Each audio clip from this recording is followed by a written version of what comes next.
This is a quick overview into what happened to the Labour Party after their general election defeat of 1979 and towards another election defeat in 1983.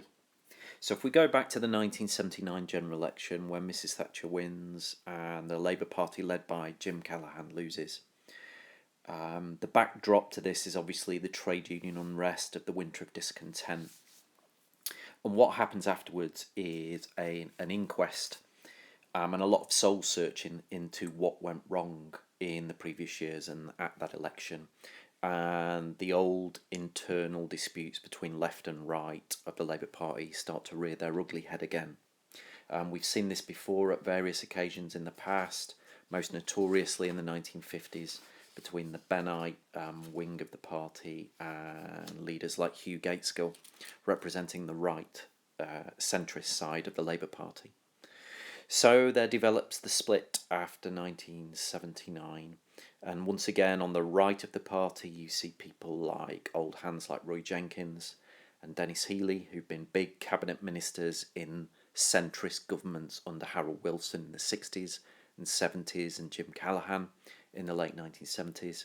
And on the left of the party you've also got ex-cabinet ministers such as Michael Foot and Tony Benn. And the battle between the left and the right over who controls the party starts. During this period, particularly within the Labour Party itself, the rank and file, there was a great belief that the party need to re-establish its socialist roots and move towards the left. And therefore, in the leadership election of 1980, the veteran left-winger Michael Foot is elected leader of the party. The deputy leader is on the right of the party, the experienced ex-chancellor Dennis Healey. As a result of which, really, what you get to see in the years that follow is still battling and arguing between left and right, particularly at Labour Party conferences.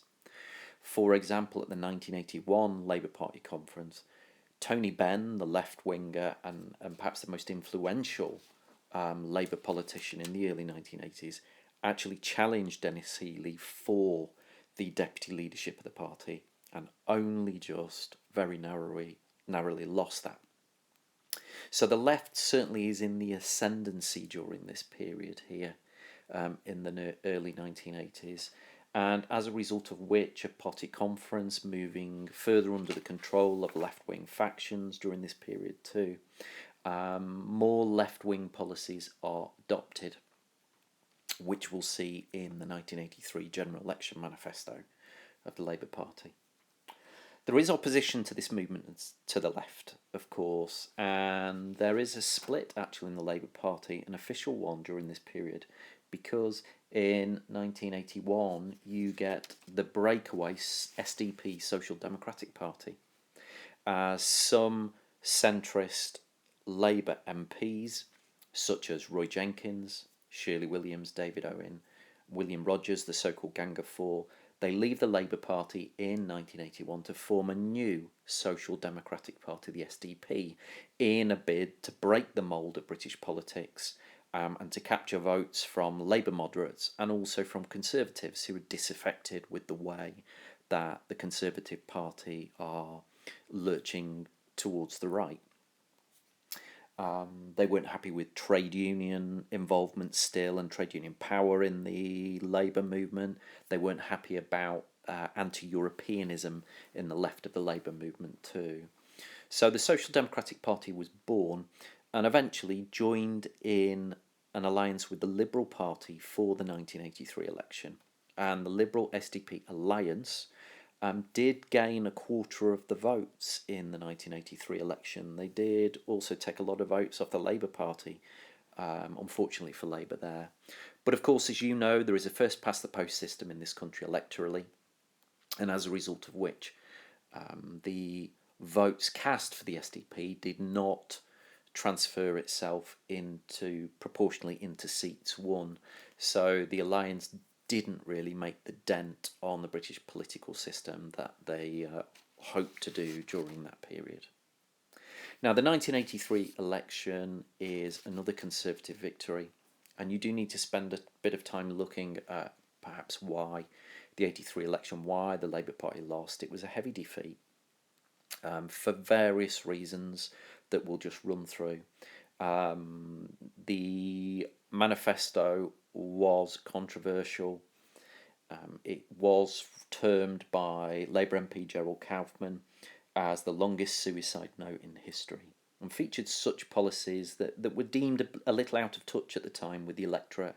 So, reintroduction of nationalisation, a promise to abandon nuclear weapons at a time when the Cold War, of course, is at its height in the early 1980s.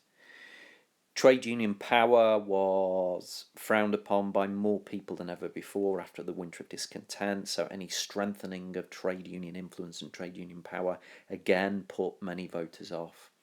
There were accusations made that this Labour Party was going to come in and try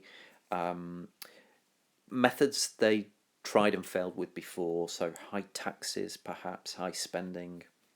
There were worries about their policies on law and order, and of course all of this was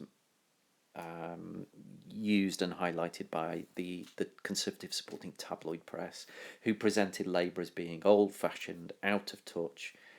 Michael Foot's leadership wasn't particularly inspiring, but obviously, as happens from time to time, you will notice that the Conservative tabloid press did demonise Foot and his apparent beliefs in communism and Tony Benn and the loony left and all these things here. As well as that, also there is that image of the party being divided, which often comes across with the Labour Party. But as well as that, you also need to look at the loosening of that traditional working class vote. Conservative policies such as the right to buy in housing and trying to create a more aspirational property owning democracy in Britain, lower taxes. Those traditional voters who would typically vote for the Labour Party in elections, some of them were moving away from Labour and moving over to the Conservatives during this period, or to the Alliance as well. Mrs Thatcher was obviously riding high on the Falklands factor and victory in the Falklands that emphasised her leadership and her determination, whereas that was contrasted with Michael Foot and perhaps the weak leadership and the pacifism that was perhaps on display during the Falklands conflict from the Labour leadership. Them being unpatriotic at a time of national crisis as well was depicted by the tabloid press and the Conservative campaigns. But you do need to bear in mind that the Conservative were successful at this election. They did have policies that helped their vote get out. So their strong defence policy, again in contrasting with Labour, policies such as right to buy, lower taxation, law and order, immigration, the leadership of Mrs Thatcher too. And although the economy was, as you know, not particularly successful at all during these early years, there were signs of inflation coming down, and there were parts of the UK who were doing well out of the Conservative economic policies. So London and the South East were not being affected quite as much as some of the industrial heartlands of the North and South Wales, etc., that were traditionally Labour supporting areas. And as a result of which, Labour was defeated at the 1983 election, and there was the usual more soul-searching and deciding about where to go from now on.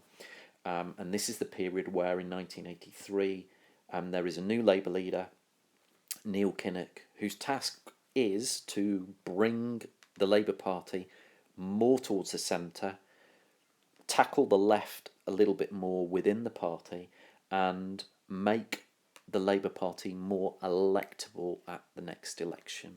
And that's something we will go on to cover as we get towards the 1987 election in further studies.